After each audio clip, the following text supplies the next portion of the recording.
திருச்சிற்றம்பலம். பாய்கின்ற வாயு குறையிர் குறளாகும். பாய்கின்ற வாயு இழைக்கின் முடமாகும்.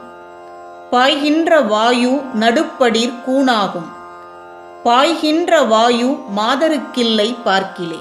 முன்பாடலில் கூறியபடி சுக்கிலம் பாய்ந்த பிறகு ஆண்விடும் மூச்சுக்காற்று 4 வினாடி பொழுதுக்கும் குறைய பாய்ந்தால் பிறக்கின்ற குழந்தை குட்டையாக இருக்கும்.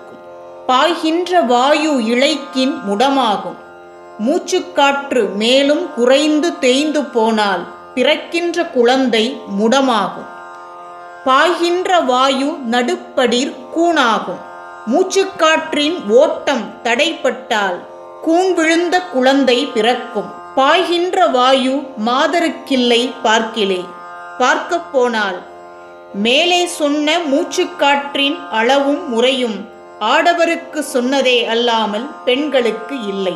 அன்பே சிவம், அடியார்க்கு அடியேன்.